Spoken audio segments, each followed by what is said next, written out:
시청자 여러분 안녕하십니까? 2015 중국리그 제9라운드입니다. 대선의 박정상 구단입니다. 안녕하십니까? 안녕하세요. 네, 중국 갑조리그에 우리나라 선수들이 이제 좋은 성적을 많이 내고 있죠. 네, 그렇습니다. 맹활약을 하고 있습니다. 총 성적은 22승 12패이고요.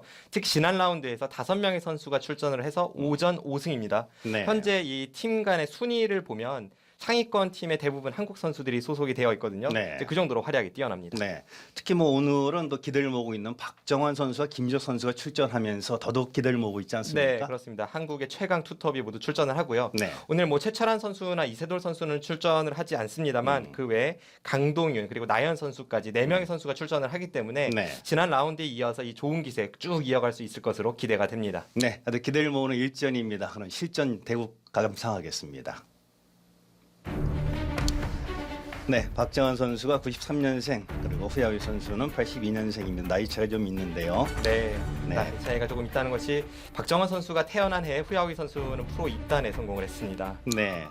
자, 그리고 이제 갑조리그 성적은 뭐 상당히 차이가 많이 납니다. 네, 뭐 후야위 선수도 중국을 대표하는 선수 중에 한 명이고 이 선수가 신예 기사 시절에는 구리 콩제와 함께 신예의 삼총사로 불리우던 선수이지만 최근에는 후배들에게 조금 밀리는 양상이죠. 네, 근데 상대 전적에서 박정환 선수가 3승을 거두고 있네요. 네, 또 재미있는 부분이 중국 리그에서만 3전 3승인데 네. 2012년에 한 판, 13년에 한 판, 14년에 한 판 3연승을 거뒀고요. 아. 올해 다시 한번 만났습니다. 네, 역시 박정환 선수는 뭐 꾸준한 성적을 내면서 올해도 뭐 대단한 성적을 내고 있는 선수인데 후야위 선수는 의외로 2012년까지는 상당히 주목을 받았었는데 그 이후에는 성적이 없습니다. 네, 이제 마지막 BC카드배 4강이 세계대회에서의 활약인데요. 그 이후에 3년간은 좀 하락세라고 볼 수가 있지만 그래도 이 선수가 오랫동안 상하이 팀에서 주전으로 활약을 하는 그런 만만치 않은 선수이기 때문에 뭐 박정환 선수도 절대 방심할 수 없는 한 판입니다. 네, 특히 오늘 봐도 주장전 출전한 만큼 자 박정환 선수 최선을 다해야 되겠습니다.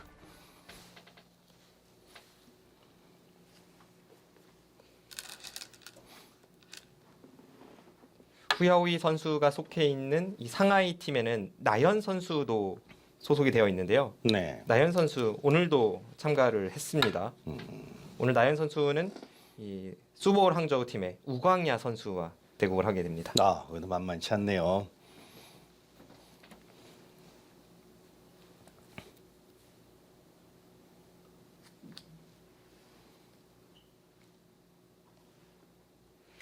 아, 특히 지난 8라운드에서 우리나라 선수 5명이 출전해서 다 전승을 거둔다는 것 참 그 정도 차이가 나진 것 같지는 않은데요. 네, 그렇죠.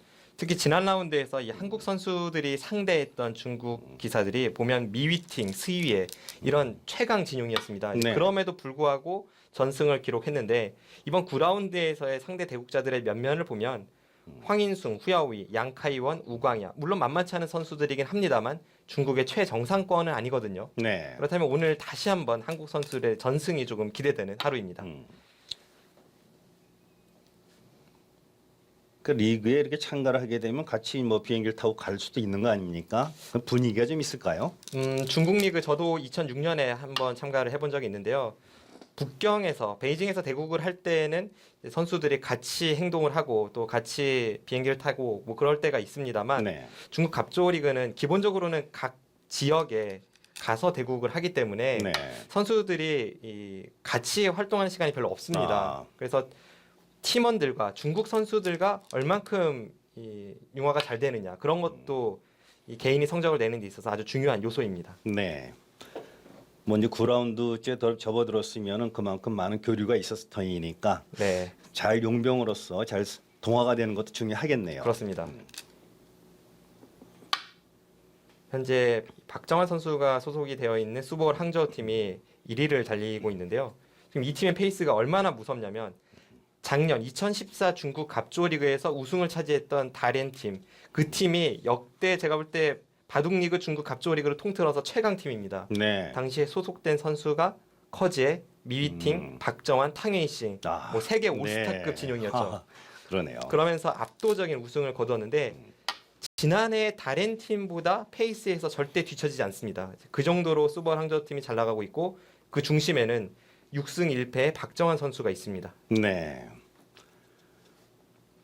박정환 선수는 뭐 국내에서도 한국 리그에서 워낙 좋은 성적을 내고 있고 워낙 개인적으로 뭐 바쁜 일정을 보내는 거 아닌가요? 그래서 약간 체력적인 부분이 염려가 되긴 합니다만 또 워낙 박정환 선수가 자기 관리를 잘하는 선수이고 그리고 이 선수가 아직은 그래도 좀 상대적으로 젊기 때문에 네. 그런 체력적인 부분 아마 잘 컨트롤하고 있을 겁니다.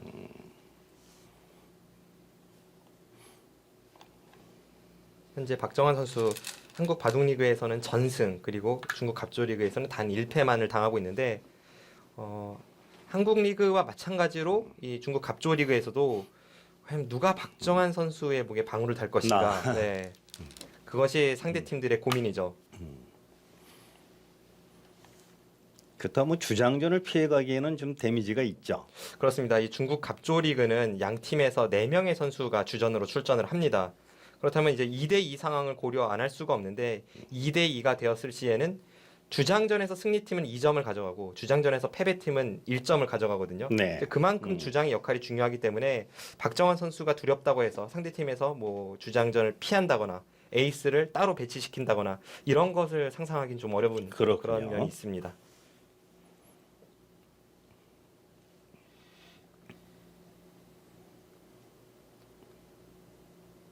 네, 박정환 선수가 초반부터 아주 적극적인 수를 들고 나왔습니다.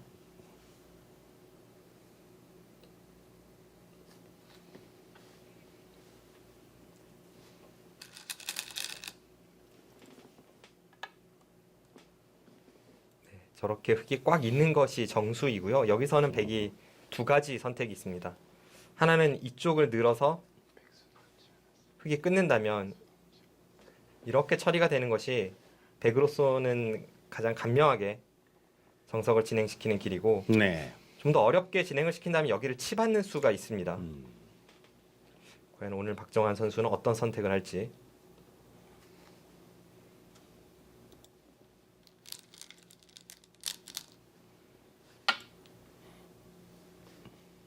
간명한 선택입니다.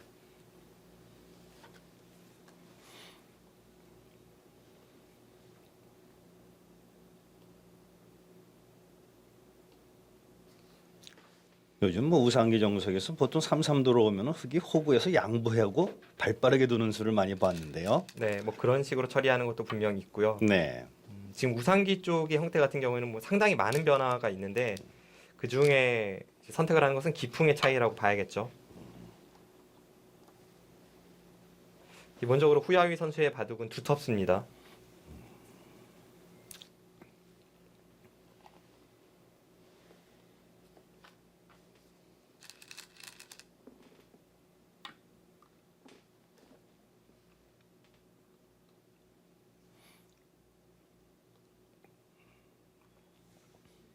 이 상하이 팀 굉장히 올드한 선수들이 많아요. 창하오, 치우진, 후야오이 이 선수들이 10년 전에도 상하이 팀의 주전 선수들이었고 현재도 주전입니다. 과거에는 이 상하이 팀이 항상 우승 후보로 꼽혔던 팀이지만 최근에는 선수들이 좀 랭킹도 많이 떨어지고 하면서 오히려 을조리그 강등을 염려해 하는 팀이 됐고요. 네. 그래서 상하이 팀에서 마련한 이 특단의 대책이 바로 나현 선수 영입이었습니다. 그렇군요. 네. 중국에도 이렇게 자기 지역 연고에 대한 선수들을 굉장히 또 중시하고 있는 건가요? 그렇습니다.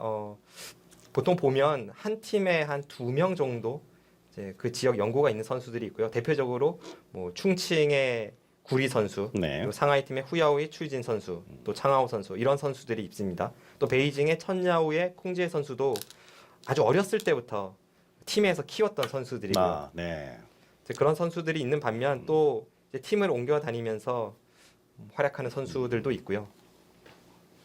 그런 면을 봤을 때는 상하이에서는 뭐 우리 기대를 할 수 있는 젊은 신예 기사가 눈에 띄질 않으니까요. 네, 지금 오늘 이 선수들 주전 선수들의 면면을 보면 판인러 선수가 상하이 팀의 신예 기사 어떻게 보면 미래라고 할 수 있는데 이 선수가 약 3년 전만 해도 판팅이 미이 팀과 비견되던 선수인데 네. 최근의 활약상은 사실 그 선수들에 비해서는 확실히 손색이 있습니다. 네.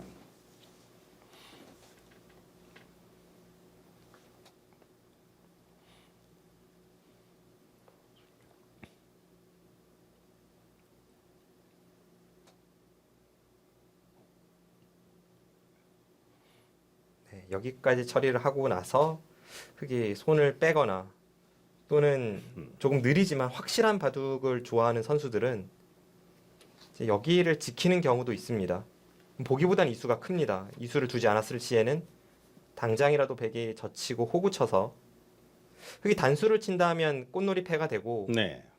이쪽에서 잡으러 간다면 여기를 붙여서 넘어갔을 때 막상 실리가 크거든요. 아, 그렇군요. 네. 지금은 손을 뺄 수도 있고 그 자리를 한 번 더 지켜둘 수도 있는 장면입니다.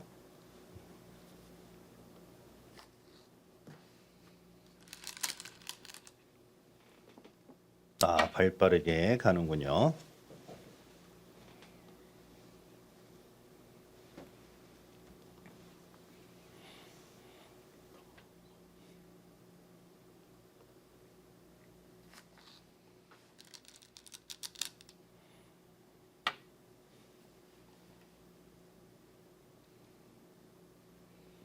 네, 오늘은 박정환 선수가 굉장히 차분한 바둑을 보여주고 있습니다. 항상 이 박정환 선수의 기풍에 대해서 이야기를 할 때 선수는 카멜레온 같다라는 이야기를 많이 합니다. 그때그때 좀 색깔이 달라지는 것 같아요. 네. 지난 라운드에서 미위팅 선수를 상대로 약 100수 만에 불계승을 거둘 때에는 굉장한 이 중반 전투력 그리고 파괴력을 보여주면서 초반부터 압박이 거셌거든요. 네. 근데 오늘은 좀 차분하게 판을 이끌고 있습니다. 상대에 따라 또 이 흐름이 그렇게 바뀔 수도 있는가 보군요. 네, 또 박정환 선수는 딱히 장점이라고 내세울 것이 없다라는 그런 바둑 평론가들의 지적이 있음에도 불구하고 반대로 생각을 해보면 이 선수는 그만큼 단점도 없고 뭐 모든 부분에서 강점이 있는 선수이기 때문에 어떠한 흐름으로 가더라도 충분히 자신의 능력을 발휘할 수 있는 그런 기풍을 가지고 있습니다.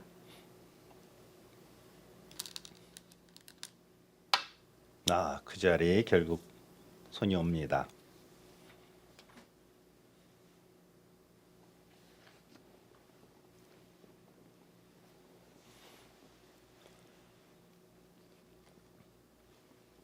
네, 자 지금 결국은 우상기 쪽 궁금한 장면까지 오는데요. 자 초반 보석 상당히 재밌는데요. 어떨까요? 네. 예전에는 이런 장면에서 보통 갈라치는 경우가 많았지만 최근에는 워낙 전투적인 바둑이 대세다 보니까 실전처럼 이 화점에 걸쳐서 상대가 받아주면 자연스럽게 이 아래쪽의 세력을 지운다는 것에 만족을 하고요. 네. 상대가 협공을 하면 실전처럼 급전으로 이끄는 바둑이 많습니다. 네, 여기서 붙이고 3-3을 들어갔는데요. 네.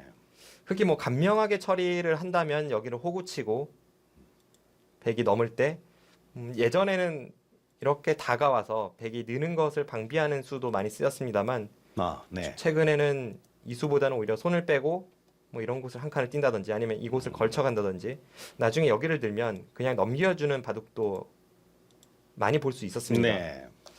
하지만 오늘 후야오이 선수의 선택은 좀 더 격렬한 수를 선택을 했고요. 박정환 선수에게 치열한 바둑으로 이끌지 아니면 그냥 간명한 처리가 될지 좀 선택을 넘겼습니다. 여기서 실전은 백이 중앙 쪽으로 뻗으면서 비교적 간명한 처리가 되었는데 네. 만약 치받았다면 네.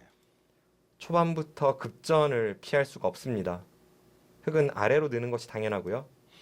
여기서 백은 이쪽을 둡니다. 이 형태에 대해서는 뭐 많은 기사들이 연구가 있었고 사실 아직까지 완벽한 결론이 났다고 볼 수는 없겠습니다만 지금까지 실전을 보면 백이 하나 교환을 해두고 이쪽을 네. 한 칸 뛰는 것이 가장 무난하고요. 여기서 흙은 다시 한번 선택이 여기를 뛸지 아니면 상변 날일자를 달릴지 선택이 있습니다. 네. 여기를 뛰면 백이 하나 교환을 해두고 이쪽을 받아서 흙이 안에서 살 때 뭐 이런 식으로 날일자를 두는 백은 상변을 키우고 흙은 우변 쪽에 모양을 넓히는 바둑이 될 공산이 크고요.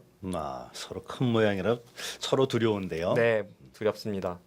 그리고 또 하나의 길은 이런 장면에서 여기를 받고 상대가 한 칸을 뛰어올 때 적의 급소는 나의 급소죠. 네.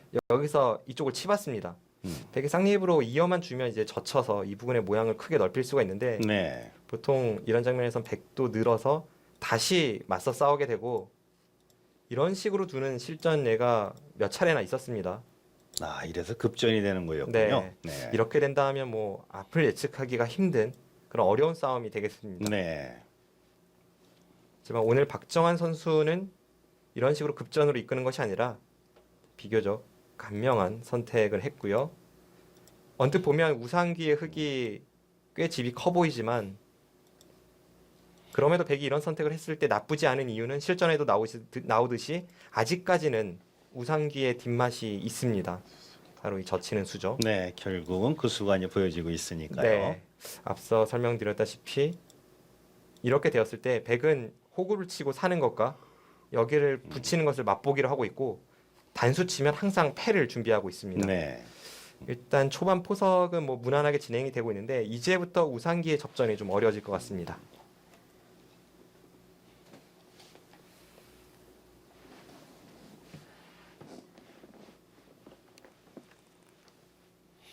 정석 이후에 저런 뒷맛 관계를 확실히 확인하고 있어야 되겠군요. 만약 백이 저렇게 젖히고 호구 치는 수가 없다면 우상기의 실리는 너무 크죠. 네.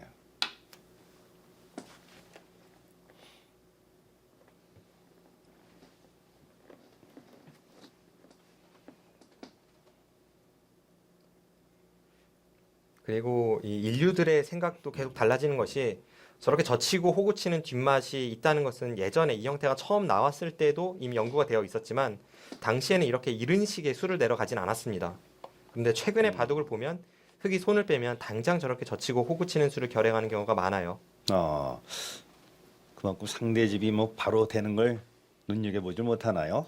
그리고 저렇게 수를 내는 거에 대한 가치가 과거보다는 좀 더 높은 평가를 받는 거죠.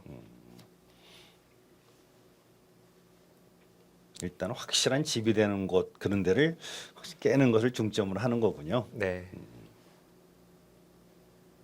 그러면서 아까 해설에서 보여줬듯이 최초에 여기다 입구자 지켜두는 것도 일리가 있겠습니다. 네, 꽤 큰 자리죠. 네. 왜냐하면 지금 장면에서 백이 이제 붙이고 넘어가게 되는데요.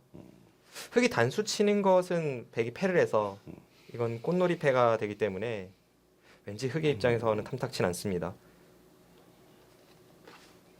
그래서 이렇게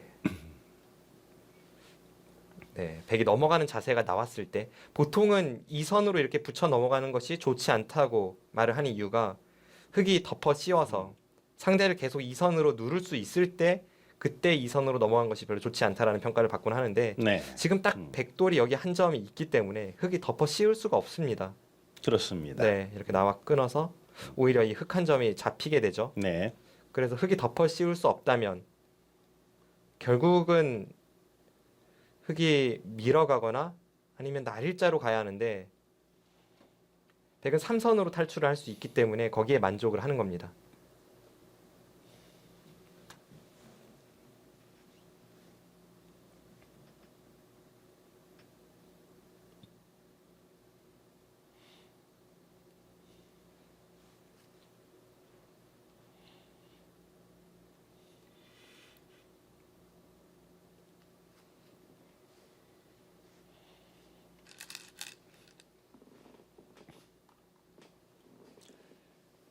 요즘도 이게 중리그 이런데 출전한 선수들 예전에는 이렇게 승패에 따라 상금을 받고 안 받고 그런 얘기가 있는데 네. 요즘도 그렇습니까? 네, 요즘도 대부분 그런 식의 계약을 합니다.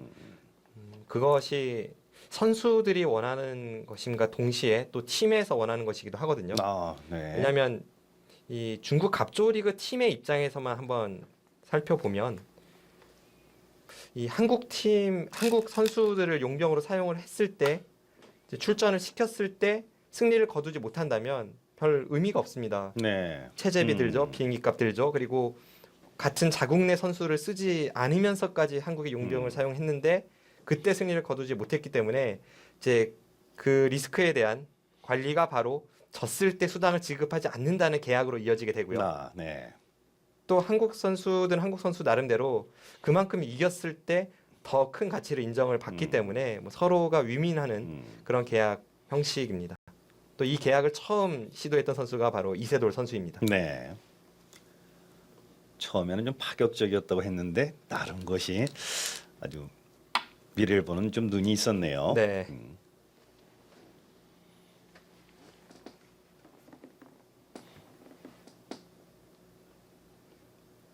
처음 그 계약이 알려졌을 때만 해도 많은 사람들이 깜짝 놀랐죠. 그렇습니다. 왜냐하면 이세돌 선수 같은 이런 세계적인 기사가 아무리 졌다고 하지만 이 중국까지 가서 이 주장전 대국을 펼쳤는데 한 푼도 받지 못하고 돌아온다. 이것이 당시의 정서로는 납득하기 어려웠습니다만 네. 최근에는 이미 일반화되었습니다.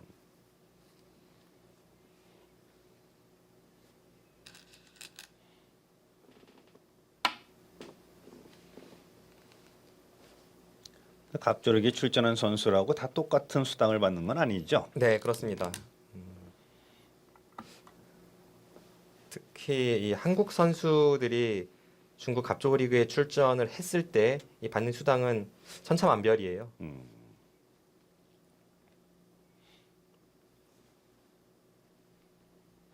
가장 적게 받는 선수와 가장 많이 받는 선수의 차이가 한 3배 정도는 납니다. 아, 네.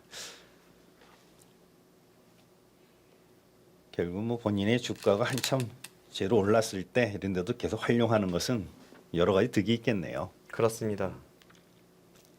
그리고 꼭 돈을 떠나서도 이세돌 선수가 예전에 인터뷰에서 그런 이야기를 많이 했는데 세계 무대에서 활약을 하게 된 계기 혹은 좀 자신의 생각이 변하게 된 그런 계기가 바로 중국 갑조리그 참가라고 했습니다. 네. 이 중국 갑조리그에 참가를 하면서 긴 호흡의 바둑을 여러 차례 두고 이제 1년에 몇 판은 보장이 되어 있고 그와 동시에 세계 무대에서 만나야 할 중국 선수들에 대해서 좀 면역이 생기고요. 네. 이제 그러면서 세계 대회에서 활약을 하는데 도움이 됐다는 이야기를 했거든요.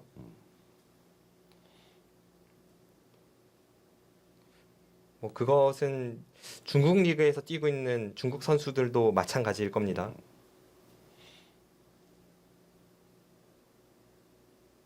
과거에 비해서는 그야말로 이렇게 갑조리그든 한국리그든 기존이 워낙 또 많이 중복이 되어 있기 때문에 그야말로 이제 실력도 실력이지만 자기 체력 관리, 외적인 데도 굉장한 노력이 있어야 될 것 같습니다. 네, 그렇습니다. 그리고 얼마 전에 제가 이 LG 배가 끝이 난 이후에 중국의 탄샤오, 뭐 구리 이런 선수들과 식사를 같이 한 적이 있는데 그때 선수들이 농담 반 진담 반으로 왜 중국 리그에는 한국 용병들이 참가를 하는데 중국 선수들은 한국 리그에 참가할 수 없느냐라고 물어보더라고요. 네. 어서 빨리 좀 그런 날이 왔으면 좋겠습니다.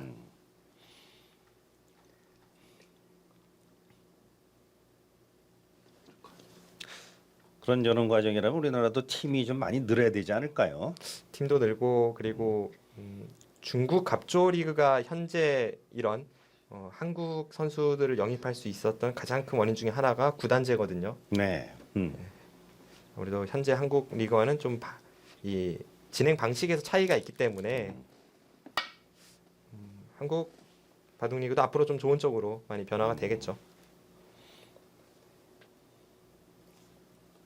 또 한국 리그는 한국 리그만의 장점이 있습니다.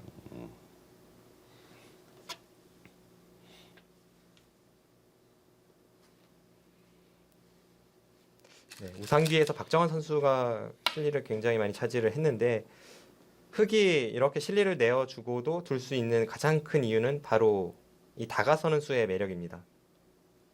여기를 두어서 백이 한 칸을 뛰지 않는다면 다음에 젖혀가는 수가 굉장히 통렬하거든요. 네. 젖혀서 한 점을 잡으면 뒤에서 단수를 치고 따낼 때 이렇게 늘어가는 자세가 아, 백을 공격함과 동시에 하변 쪽의 모양을 키우는 아주 호점이기 때문에 백은 받을 수밖에 없었고 선수로 이 기원을 했다는 것에 후야위 선수는 만족을 합니다.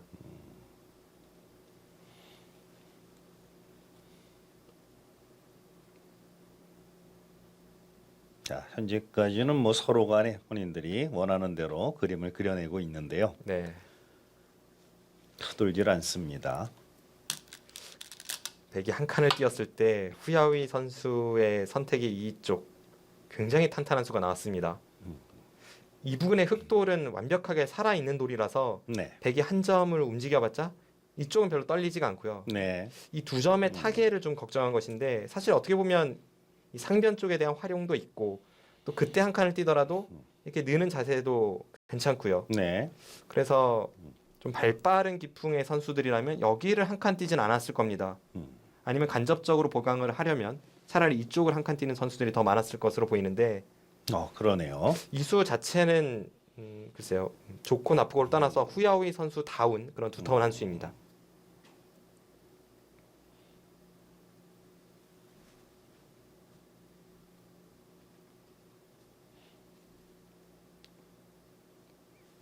그래서 막상 우변백에 대한 뭐 압박이 있는 것 같지도 않고요. 네. 일단 자신의 돌을 정돈시키고 나서 나중에 이 상변 침입을 했을 때 이 두 칸 사이를 조금 노릴 수 있다는 것이 후야위 선수의 생각 같아요. 예를 들어서 이쪽을 침입을 하면 다음에 치중을 해서 이렇게 넘는 수가 생기지 않습니까? 네. 이런 노림을 할 때는 이 한 칸이 가치가 있고 아, 또 다른 식으로 깨 들어간다면 뭐 이런 식으로 붙이는 것도 늘면 이수가 워낙 통렬하니까 그러네요. 네, 상대에게 이런 굴복을 강요할 수 있을 때에도 이 한 칸이 좀 말을 합니다. 힘을 단단히 비축한 한 수 의미가 있네요.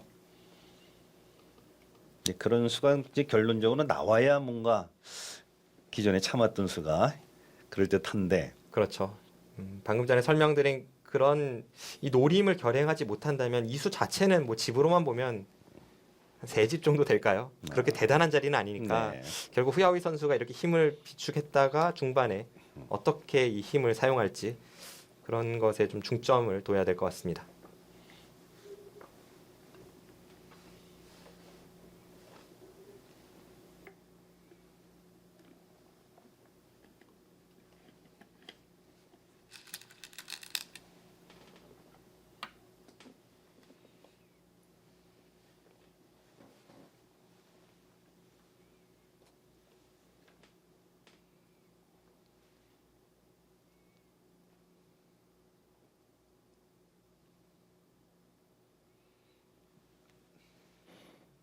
박정환 선수가 지난해 중국 갑조리그 다렌 팀에서 활약을 하면서 팀을 우승으로 이끌었고요. 네. 또 한국 바둑리그에서는 티브로드 팀의 주장으로 팀의 우승을 이끌었거든요.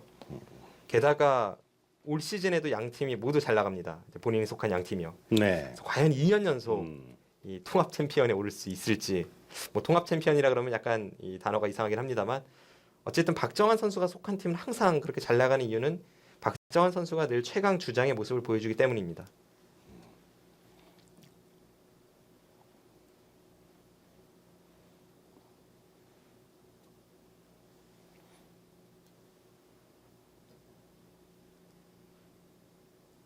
상변 쪽에 흙이 침입하는 뒷맛이 있다고 설명을 드렸습니다만 지금 당장 백이 그곳을 지키기에는 워낙 넓은 곳이 많고요. 지금은 백은 오히려 다른 곳, 뭐 이런 곳의 침입이라든지 아니면 이쪽 부분의 한 칸이라든지 그런 곳이 상변보다는 더 먼저 눈에 들어옵니다.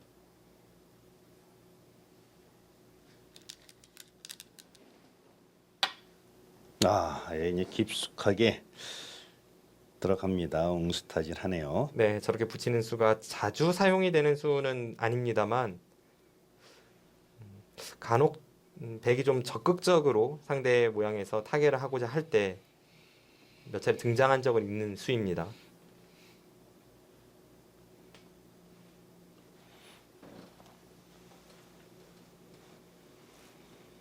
지금 이 수는 흙이 응징을 하려고 이곳을 젖혀간다면 반대쪽을 젖히고요. 끊으면 나가서 이쪽을 끊는 것과 이쪽을 축으로 잡는 것을 맛보기로 할 수 있다는 뜻입니다. 네. 이것은 그럴듯해 보이죠? 네. 일단 우변이 분리되면 흙으로서는 좀 괴로운데요. 네. 그래서 흙도 이렇게 단수치고 싸우는 것이 어떻게 보면 기본 형태라고 할 수가 있는데 지금 장면에서는 이렇게 진행이 된다면 여기 탄탄하게 한 칸을 띄워두었던 백이 좀 말을 할 것 같습니다. 네. 이런 식으로 덮어 씌운다든지 뭐 이렇게 씌울 수도 있고요. 혹은 이쪽을 밀어간다고 하더라도 이 싸움은 백이 충분히 할 수 있습니다.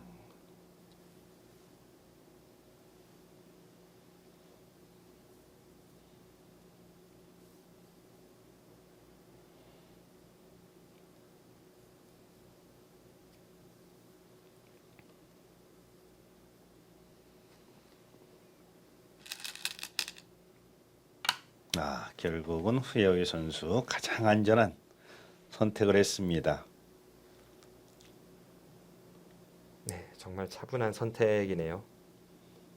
만약 제가 흙이었다면 저는 일단 젖히는 수부터 생각은 해봤을 것 같은데요. 이제 아까처럼 진행이 된다면 이곳을 끊고 단수 쳐서 이 변화를 가장 먼저 생각을 해봤을 것 같습니다. 상대가 이쪽을 끊고 나서 단수를 친다면 네. 그때 패를 걸고 이제 이쪽에 패감을 쓰는 그 변화에 대해서 한번 연구를 해봤을 것 같아요. 아, 그거 되게 무서운 작전인데요. 이제 후야오이 선수도 워낙 깊은 수익기를 장기로 하는 선수이고 그리고 이 선수의 장점은 굉장히 신중하다는 것이기 때문에 분명 그 변화에 대해서도 수익기를 해봤을 겁니다만 후야오이 선수 오늘 컨셉은 좀 느리지만 두터운 것으로 확실히 잡고 나왔습니다.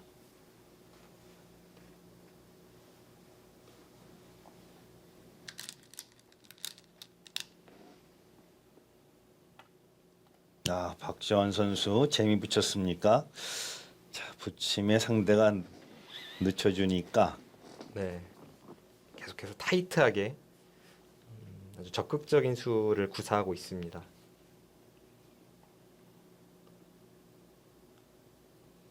네, 정말 재미있는 수가 나왔는데요. 지금 저 수는 흙이 이쪽에서 어떻게 받느냐에 따라서 흙이 조금만 늦춘다면 여기를 젖히기 위해서 지금 붙여간 겁니다. 네. 만약 이 수로 그냥 붙였다면 상대가 끊어서 아무래도 이 싸움은 백이 불리하거든요. 네. 그런데 뭐 이런 곳에 벽이 조금만 생겨도 이야기가 다르죠. 그때는 여기를 늘고 밀고 이렇게 틀어 막는다면 뭐 네. 이런 곳은 먼저 젖혀둘 수도 있으니까요. 네. 이런 식으로 형태가 된다면 이건 오히려 흙이 곤란합니다.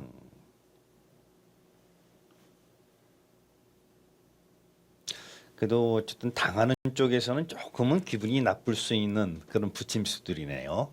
네. 계속 받아주기만 한다면 상대의 의도가 딱 보이기 때문에 어느 타이밍에는 후야오이 선수도 반발을 할 수밖에 없고 결국 이곳에서 한 차례 슬기 접전을 피할 수 없을 것으로 보입니다.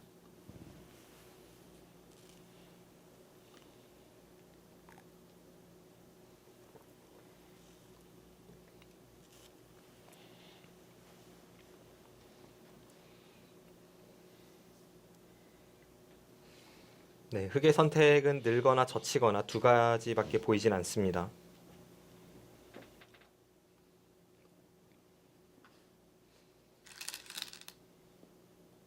네, 이번에는 아주 강하게 버팁니다.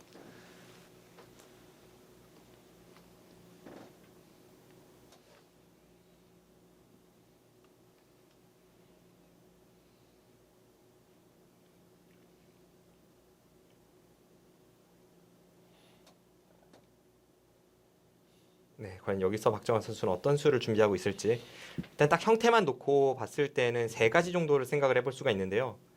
여기를 느는 수, 젖히는 수, 그리고 치열하게 끊는 수 이 세 가지가 있습니다. 아, 네.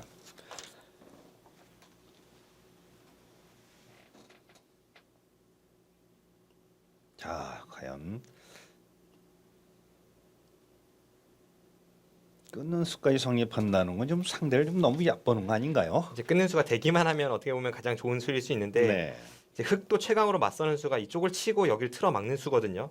아, 이렇게 두었을 때 백이 끊고 네, 끊고 여기를 아래쪽을 나가봤자 나가면 결국은 흙이 이곳과 이곳이 맞보기가 되어서 미리 붙여둔 수가 있어도 큰 도움이 되지 않습니다. 네. 이 수읽기가 백이 무리라고 판단을 한다면 끊는 수는 생각을 접어야겠죠. 네.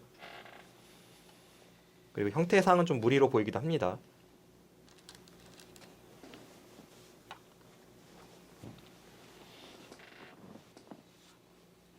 네, 지금 저렇게 젖히는 수가 그래도 이 미리 붙여두었던 수를 좀 이용하는 한 수가 되겠습니다.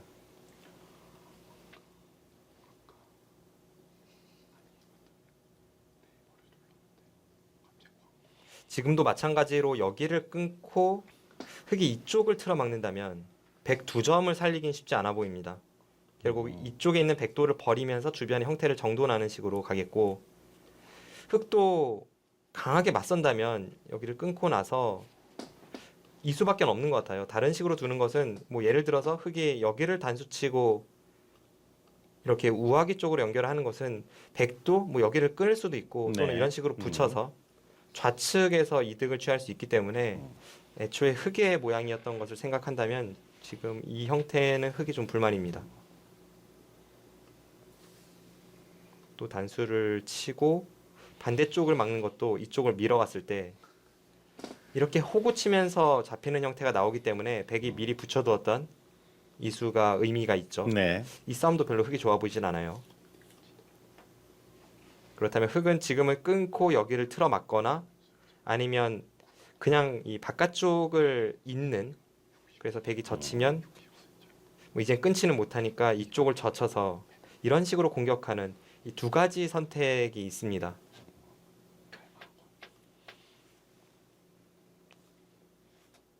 아무튼 박정환 선수 기존에 붙여놓은 노를 최대한 활용하는 아주 치열한 작전 펼치고 있네요. 그러니까 이런 행마의 요령 이런 걸 보고 있을 때 보면 역시 뭐 천재가 틀린가 천재성이 있어 보이네요. 네.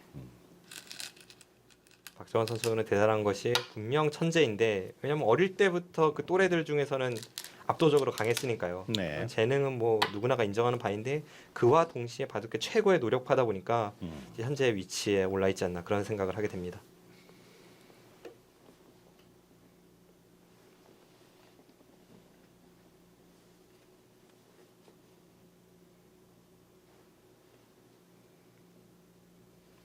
자, 끄는 이상엔 뭐 아까 해설도 정도로 가야 되는 거군요. 네. 프레이 선수도 최대한 강하게 버텨냅니다. 지금 아래쪽을 단수 친 것이 돌을 버리는 요령입니다. 어차피 백은 저 돌을 살리진 못해요. 그런데 그냥 이곳을 단수 치고 이렇게 버리는 것과 아니면 여기를 단수 치고 나와서 이쪽을 나오고, 지금 나가는 것은 아래쪽에서 단수 치면 흙이 모양이 좋지 않기 때문에 여기는 네. 나가야 합니다. 네. 이제 그때 이런 식으로 단수 치고 이런 식으로 버리는 것과 비교를 해보면 백이 2점을 버리는 것과 3점을 버리는 것은 단지 2집 차이밖에 나지 않지만 바깥쪽의 형태가 백이 자연스럽게 여기를 이으면서 끊는 단점이 사라졌고요. 네. 또 여기도 나왔습니다. 자, 이런 식으로 처리하는 것이 훨씬 좋은 방법이죠. 자, 그럼 사석 작전 행마의 요령이라고 확실히 알아둬야 되겠군요. 네. 지금 이와 같은 형태가 바둑에서 굉장히 많이 나오죠. 네. 자신의 돌을 하나 더 버림으로 해서 자신의 모양을 더 좋게 정리하는 그런 모양은 아주 많이 나오기 때문에 지금 이 수법을 정확히 기억하신다면 유용하게 사용하실 수 있을 겁니다. 저희 같은 아마추어는 한 점 더 버린 게 너무 아까워서 이런 발상하기가 쉽지는 않은데요. 알아두면은 진짜 유용할 것 같습니다. 네.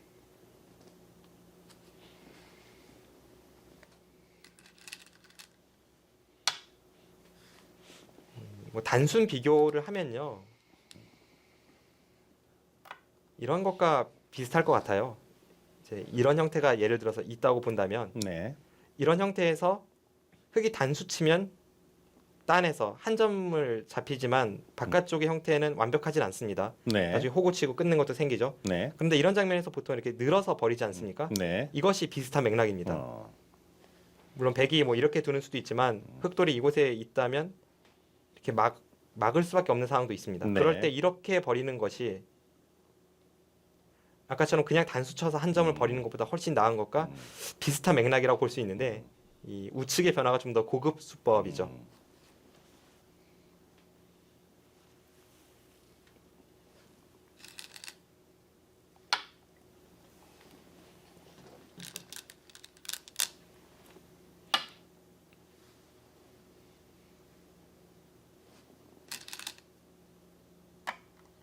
뭐 이런 것은 뭐 프로 수준에서는 한눈에 볼 수 있는 수순인데요. 네. 알면서도 이렇게 시도할 수 있는 시도할 수밖에 없다는 것. 흑의 입장에서 뭐 어쩔 수 없는 선택이기도 했지만 또 박정환 선수가 그만큼 잘 이 형태를 만들었고요. 네. 지금 틀어막는 수도 좋네요. 이 중앙 뚫으면 어떻게 되나요? 여기를 뚫으면 이렇게 가만히 따라 나와서 어차피 이어서 네. 조여 붙이는 것과 여길 젖히는 것을 맛보기로 하겠다는 생각입니다. 그러네요. 네. 흑이 잡을 수밖에 없다면 이 자세는 일단 백이 원하는 대로 모든 것이 이루어지긴 했습니다. 중앙과 변을 완벽하게 틀어막는 이용하는 한 점 키운 효과를 톡톡히 봤네요.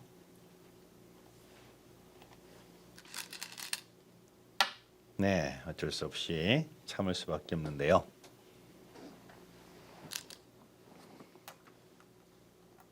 네, 부분적으로는 박정환 선수가 원하는 대로 진행이 되고는 있지만 뭐 그렇다고 해서 흙이 비세가 됐다거나 이제 그런 판단을 하기에는 아직은 좀 시기상조인 것 같고요. 특히 후야위 선수 최근에는 예전보다 좀 랭킹도 떨어지고 성적도 떨어졌습니다만 이 선수가 전성기 시절에 장기로 하던 것이 상대에게 저렇게 뭐 기분은 내어줍니다. 그런데 실속을 차리죠. 참으면서 형세를 유지하는 것 이것에 굉장한 강점이 있는 선수이기 때문에 지금의 이 형태도 좀 더 냉정한 판단이 필요합니다.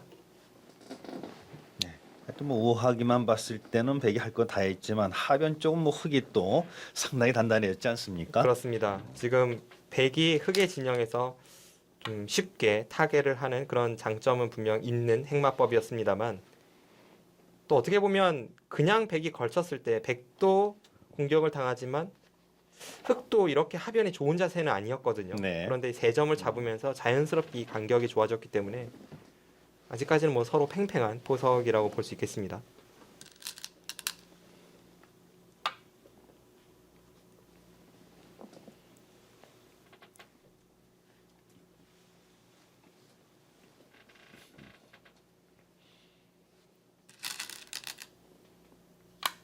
네, 그야말로 뭐 두 선수 초반부터 워낙 단단하게 아주 하나하나 풀어가고 있습니다.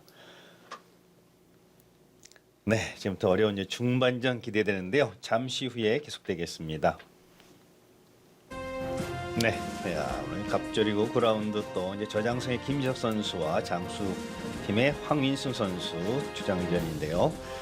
89년생과 97년생 좀 또 역시 거꾸로 약 황민수 선수가 나이가 적네요. 네, 그렇습니다. 두 선수를 비교해 보자면 뭐 갑조리그 성적, 자국 랭킹 그 외에 뭐 세계 무대에서의 이름값 여러 면에서 김지석 선수가 앞서는 것은 분명합니다만 네, 황인숭 선수가 이 미위팅 판팅이 선수와 더불어서 중국에서 촉망받는 그런 신예 기사이기 때문에 이 대결도 아주 흥미롭습니다. 네. 특히 뭐 황인수 선수도 뭐 글로비스배 최근에 우승한 그 경력도 있고, 네, 뭐 상당히 좀 상승세에 있는 선수인 만큼 김유수 선수 자 조심해야 되겠습니다. 방금 전에 프로필에서 확인할 수 있었던 글로비스배 우승 황인숭 선수의 커리어에 있어서 가장 이 값진 결과라고 할 수가 있겠는데요. 이 글로비스배는 일본에서 주최한 신예들을 위한 세계 대회입니다. 네. 그 대회에서 한국의 나연 선수를 결승에서 누르고 우승을 차지했다는 것은 그만큼 이 선수도 저력이 있다는 뜻이기 때문에 오늘 아주 재미있는 대결이 될 것 같습니다.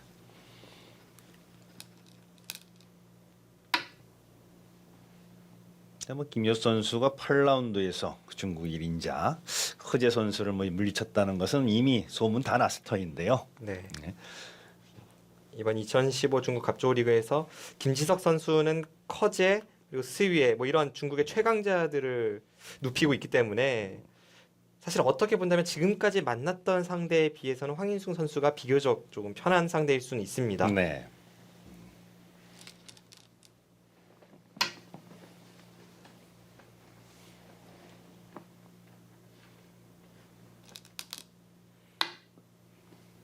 네, 지금 첫 수가 우악이라는 것이 조금 이색적인데 저는 이럴 때마다 항상 좀 의심이 들어요. 이 중국에서 벌어지는 시합은 보통 그 어린 친구들이 이제 기록을 맡는 경우가 많은데 옆에 앉아서 기록을 맡아 보니까 자신이 보고 있는 방향으로 이제 수순을 입력하는 경우가 간혹 있습니다.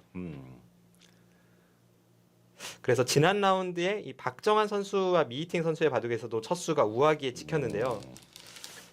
실제로 우아기에 첫 수를 두었다고는 별로 믿기지 않습니다. 이 판을 이제 왼쪽으로 돌리면은 이렇게 정상으로 보일 수도 있겠네요. 네. 한국이나 일본에서는 그런 수순 하나하나 또는 인터넷으로 찍는 수순 그리고 기록자의 태도 이런 것에 굉장히 신경을 많이 씁니다만 중국은 상대적으로 좀 그런 것에는 좀 둔감한 편입니다.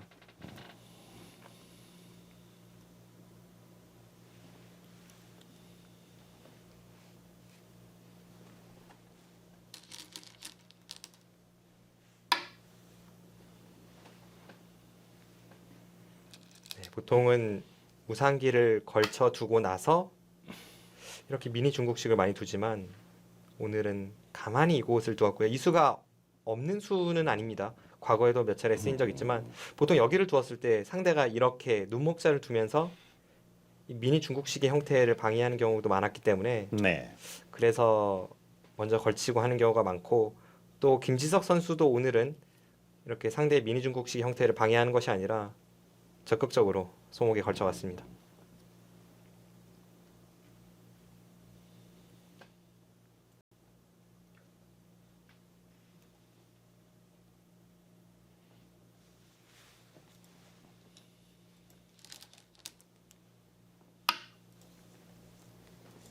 네, 최근에 대유행을 하는 정석이죠.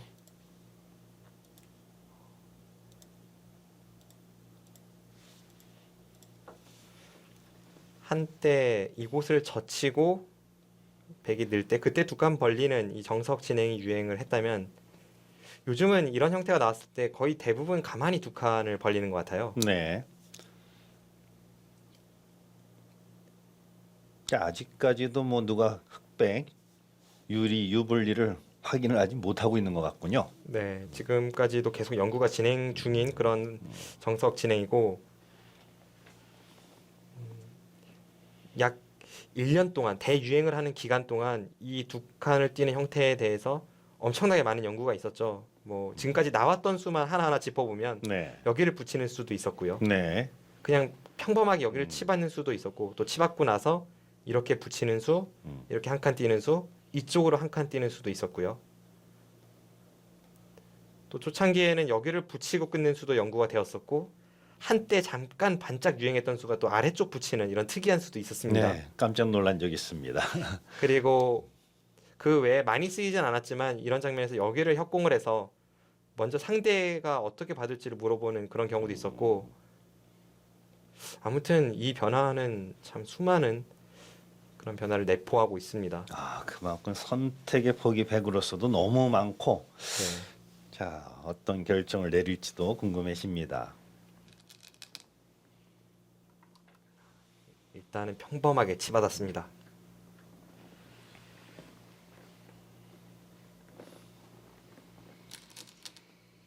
여기서 이제 여러 갈래 길이 있는데요.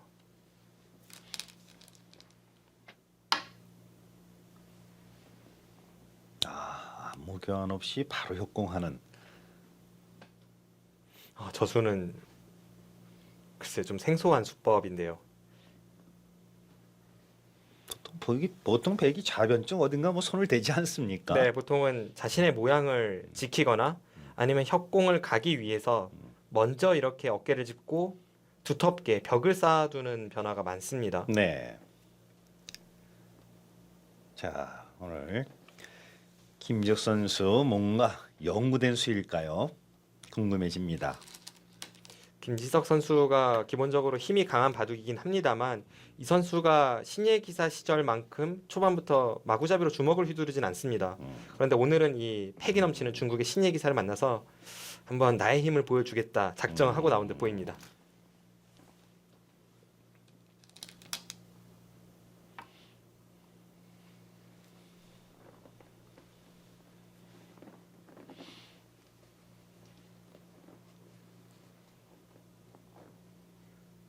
어떻습니까? 중국 이렇게 신예 선수들 워낙 또 세계대 성적도 좋고 한데 뭐 수율기의 강점입니까? 아니면 포석이 강점입니까?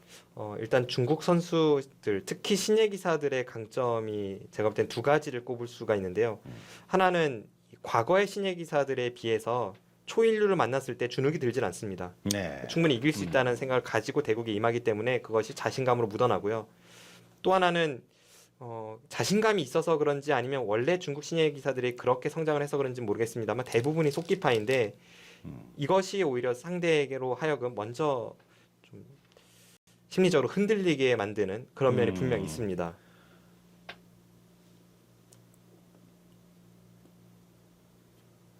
그러니까 속기가 힘이 되려면 웬만한 수율기가 그건 바탕이 돼야 될 것 같은데요. 그렇습니다. 그것은 제가 볼 때는 성장 배경과 무관하지 않을 것 같은데 중국의 신예 기사들은 대부분 인터넷 바둑을 통해 단련된 경우가 많기 때문에 아, 그래서 속기에 좀 능한 그런 부분이 있고요.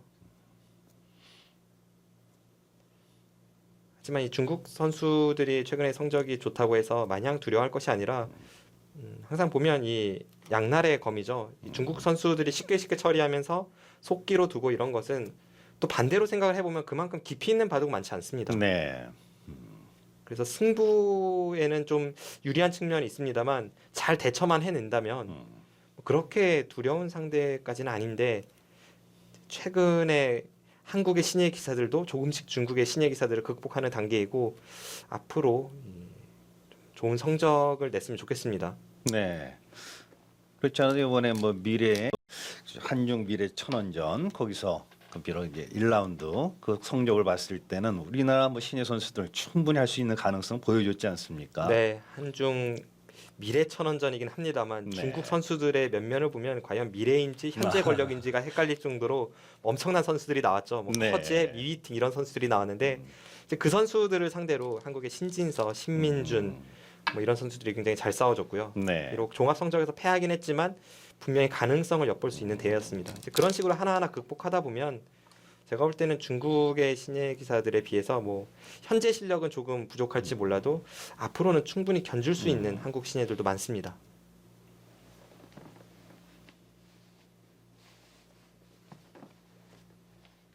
중국도 뭐 워낙 무서운 신예들이 뭐 포층이 두텁다고는 하지만 세계 무대에서 성적을 낼 수 있는 신예들은 그렇게 많지는 않은 것 같습니다. 네, 그리고 중국 바둑계가 가지고 있는 또 고민거리 중에 하나가 한번 툭 튀어나와서 엄청난 성적을 내곤 하는데 그 선수들이 롱런하는 경우가 한국에 비해서 많지 않습니다. 네.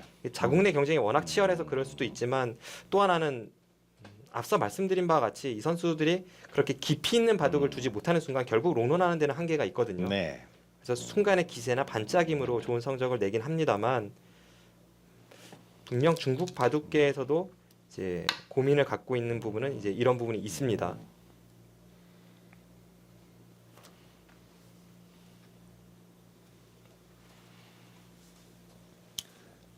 자, 지금 초반 형태에서부터 아주 색다른 지금 김재 선수의 뭐 어떤 신수가 될 수도 있을까요? 네. 독특한 진행이 나오는데요.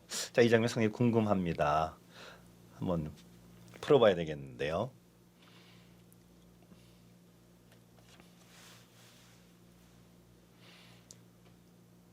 자, 어떻게 뭐 맨날 매번 나오는 정석에서도 이렇게 변할 수가 있을까요? 실전의 진행은 저도 깜짝 놀랐는데요. 네, 실전은 여기를 두고 이렇게 다가섰습니다. 네, 이수는 뭐 엄청난 힘을 자랑하는 수임과 동시에 글쎄요 좀 추천드리기는 머뭇거려지는 그런 힘바둑을 위한 한 수입니다. 그 전에 이제 이 형태에 대해서 조금 풀어보고 가겠습니다. 가장 기본이 되는 정석은 여기를 치받고 이렇게 한 칸 뛰는 수입니다. 이 수를 둠으로써 여기를 다가서는 것과 여기를 틀어 막는 것을 맛보기로 하고요. 네, 이쪽을 민다면 협공을 가서 한 칸을 뛰면 같이 나와서 백은 넘어가는 것도 있고 여기를 늘어도 거의 안형을 갖출 수 있기 때문에 이 싸움은 백이 해볼만 합니다. 그래서 보통 백이 한 칸을 뛴다면 흑도 변 쪽을 많이 벌리고 이제 막고 두 칸 벌리는 것까지가 기본 정석이죠. 네, 이렇게 되는 변화가 있고 또 다른 것을 본다면 이제 최근에 많이 나오는 진행인데요. 이 변화는 조금 어렵습니다. 프로들이 최근에 많이 사용하는 수인데 이곳을 한 칸 띄어서 흙이 받지 않는다면 여기를 밀고 나오고 끊어서 흙이 곤란합니다. 이건 이으면 쭉 밀어서 흙이 귀가 잡히고 네. 한 점을 잡으면 이 자세는 백이 괜찮습니다. 그래서 한 칸 뛰는 수에 대해서 흙도 뭔가 응수를 해야 되는데 이쪽을 늘어서 응수를 하면 이곳을 짚어갑니다. 애초에 한 칸 뛴 수가 흙이 이렇게 반발을 해 나올 때 의미가 있죠. 네, 네. 갇혀 있네요. 그리고 가장 많이 나오는 변화는 이제 흙이 밀어가는 변화인데 흙이 밀어왔을 때는 이런 식으로 세력을 쌓고 나서 받을 때 협공을 갑니다. 네, 실전과 차이가 있다면 이 진행은 먼저 벽을 쌓고 나서 협공을 갔기 때문에 흙이 한 점을 포기하는 경우도 많습니다. 그런데 실전은 그 교환을 모두 하지 않은 채 먼저 협공을 갔거든요. 네, 그래서 뭐 굉장한 힘이라고 볼 수가 있겠습니다. 네, 실전에 여기를 협공을 가니까 상대가 한 칸을 뛴다면 그때 한 칸을 띄어서 같이 중앙으로 진출하면서 한번 싸워보자는 것이 김지석 선수의 생각 같습니다. 아니면 먼저 뭐 이런 곳을 한번 붙여볼 수는 있겠고요. 그런데 황인숭 선수도 상대 의도라고 보고 행마를 좀 비틀었죠. 여기를 붙였습니다. 젖으니까 늘고 다음에 끊는 것을 봐서 보통의 행마라면 백도 여기를 지켜야 하는데 이 자리가 워낙 아프다고 본 것 같아요.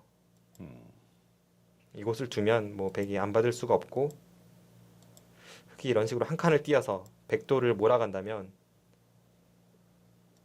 이 형태는 다음에 뭐 호구도 보고 틀어 막는 것도 보고 여러 가지를 봐서 흑이 둘 수 있다는 판단으로 보입니다. 네, 아무래도 백이 오히려 공수가 바뀌는 분위기라 네. 분위기가 그러네요. 그래서 이 장면에서 김지석 선수의 선택 이곳을 다가왔을 때만큼이나 놀라운 한 수가 나왔는데요. 여기를 두었어요. 중앙을 하나 늘어서 아 먼저 네. 들었나요? 네, 이쪽을 늘고 네. 여기를 두었어요. 네. 지금 이 형태는 참 놀랍습니다. 지금 백의 행마를 보면 마치 젖바둑을 두듯이 상대로 하여금 약간 화가 치밀어 오르게 만들고 있습니다. 지금 좌하기도 굉장히 얇고요. 그렇습니다. 네, 이쪽의 형태도 백이 완벽하다고는 볼 수 없는데 계속 발빠르게 행마를 하고 있습니다. 지금까지의 진행만 놓고 보면 최근에 김지석 선수가 자주 사용하던 포석과는 분명 다른 느낌을 주고 오늘은 좀 색다르게 행마하는 것에 도전하고 있습니다. 자, 어떻게 포석의 의미보다는 힘으로 전투로 한번 풀어보겠다 하는 의지가 있고요. 또 상대방의 힘을 또 시험해 보는 듯한 느낌도 있습니다.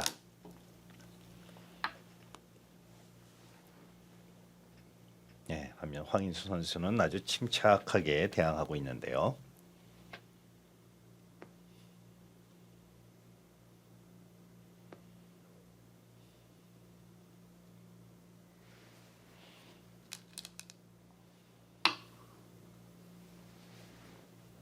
황인숭 선수가 또래의 다른 중국 초일류들 뭐 커지에 미위팅, 판팅이 이런 선수들에 비해서 한국 바둑계에 많이 알려진 선수는 아닙니다만 자국 내에서 평가가 굉장히 높은 선수입니다.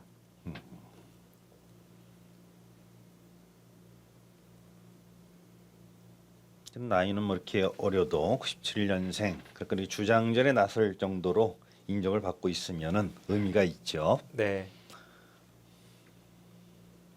특히나 이번 라운드에서 이 주장으로 나왔다는 것이 참 놀라운데요. 이 팀에는 미위팅 선수가 있거든요. 그렇습니다. 그런데 미위팅 선수를 제치고 김지석 선수를 맞이한다. 이것은 팀에서 이 선수에게 보내는 신뢰가 얼마만큼 대단한지를 알 수가 있습니다.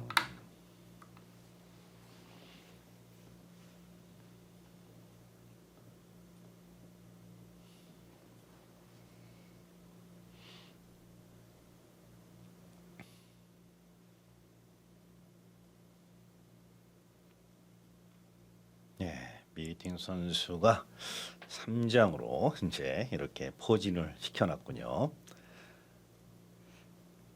제가 볼 때는 장수 팀의 감독이 지난 라운드에서 미위팅 선수가 박정환 선수에게 약 100수 만에 패하는 것을 보고 최근의 컨디션이 별로 좋지 않다라는 판단으로 이제 주장전을 피한 것 같습니다.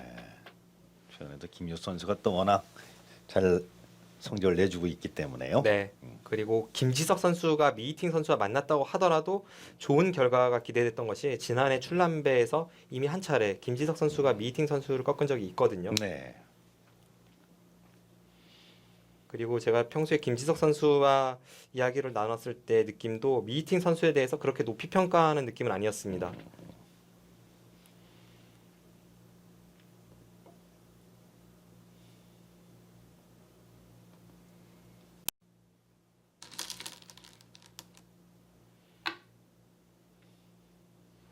지금 우하기가 진행이 되고 있지만 좌하기 쪽에 흑이 먼저 이런 자리를 간다면 참 백도 버리잔이 좀 크고 받잔이 너무 무겁고 좀 고민이 될 것 같은 형태입니다.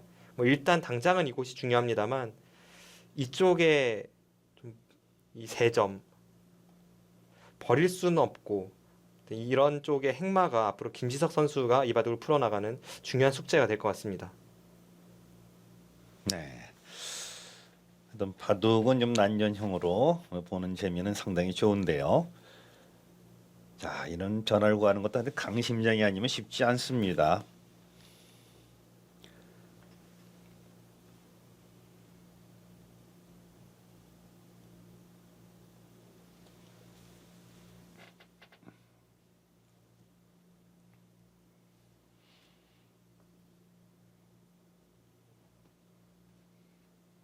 김지석 선수가 지난 라운드에서 스위웨 선수에게 미세한 바둑으로 이제 승리를 거두긴 했습니다만 그 과정에서 보면 김지석 선수도 약간의 약점을 노출을 시켰거든요. 이 김지석 선수가 최근에 새로운 이 천적으로 부상하고 있는 렌샤오 선수와 만났을 때에도 이제 그런 식으로 많이 패했고요. 네. 보면 국면은 확실히 주도권을 쥐고 있을 때 상대가 딱 무너지지 않으면서 적당히 뒤에서 쫓아올 때 그때 먼저 실수하는 경우가 있습니다. 이제 그런 점은 앞으로 김지석 선수가 좀 풀어야 할 숙제로 보입니다.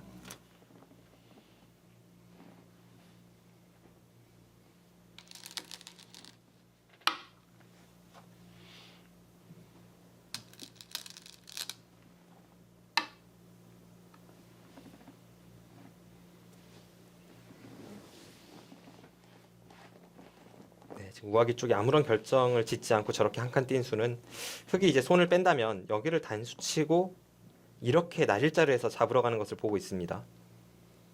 이 순간 양쪽이 맞보기가 되어서 흑이 좀 위험하죠. 아, 그런 수가 있군요. 네.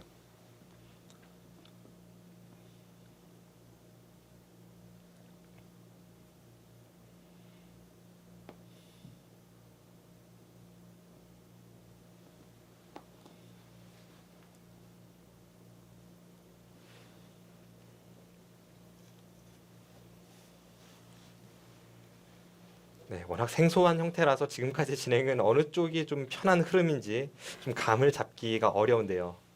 네, 일단 뭐 좌학이 그 약한 돌 정리가 안 되어 있으니까 어떻게 되나요? 또 우변에 또 한 점 더 외로워 보이고요. 네. 단순한 흐름만 놓고 봤을 때는 흑이 나쁠 이유는 없어 보입니다. 흑이 뭐 완착을 둔 적도 없고 먼저 변화를 계속 꾀하고 있는 것이 백쪽이기 때문에 느낌은 그렇습니다만 뭐 백도 그렇다고 해서 못 줄 바둑은 전혀 아니고요. 단지 백이 좀 숙제가 더 많은 바둑 같습니다. 좌악이 형태도 그렇고 이쪽에 좀 집은 없잖아요. 그래서 네. 정돈되지 않은 이 돌을 어떻게 활용할지 그런 숙제들이 남아 있습니다.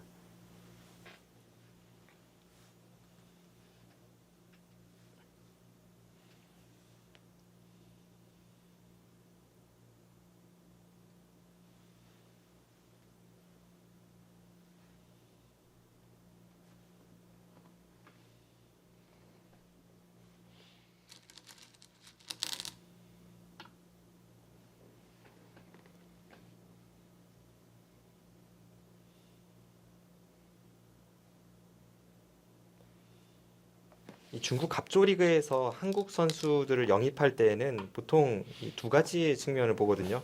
어떤 팀은 우승을 위해서 영입을 하고 또 어떤 팀은 을조리그로 떨어지는 것을 피하기 위해서 선수를 영입하는 아, 경우가 있는데 네. 제가 볼 때는 김지석 선수가 속한 저장팀의 선수들의 면면을 봤을 때에는 김지석 선수의 역할이 우승을 위한 역할은 아닐 것 같아요. 다른 팀원들이 그렇게 강하진 않습니다. 뭐 저우어 씨, 장타오, 친웨이신, 후이한 이런 선수들이 주전인데 그렇게 강렬한 느낌은 아닙니다. 이제 그럼에도 불구하고 현재 이 저장팀이 3등에 랭크가 되어 있는데 역시 이 김지석 선수가 뭐 성적뿐만이 아니라 정신적인 지주로서 팀의 신예 기사들을 잘 이끌고 있습니다. 네.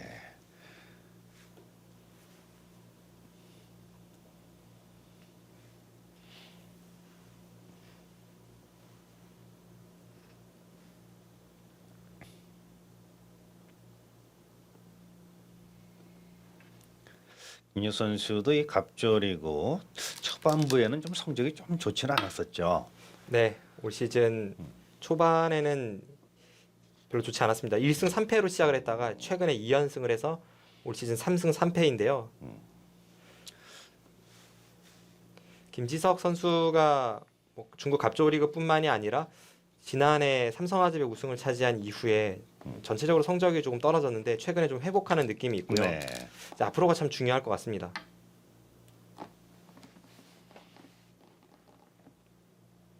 네, 일단 두텁게 자신의 돌을 정돈하고 있습니다. 그 자리를 두지 않으면 이곳에 끊어지는 단점이 좀 신경이 쓰입니다.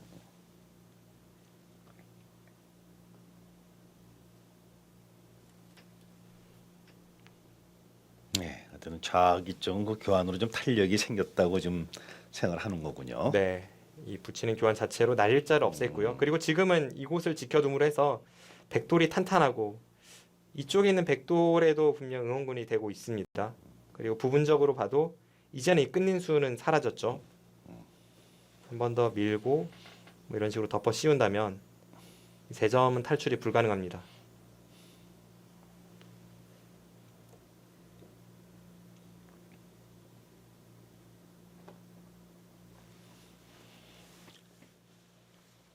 자, 그야말로 한 수 한 수 초반에 참 혼돈의 과정이었는데 이제 모양이 서서히 드러나기 시작합니다.